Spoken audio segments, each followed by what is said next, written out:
Una, napikas ang mga tino, nagkalain-lain ang libot, ug ang kasing-kasing napuno sa kahadlok o kalibog.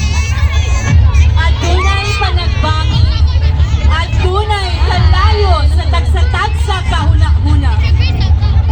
Apan sa kangit-ngit, mitungha ang usa ka kahayag, ang tawag sa panaghiusa.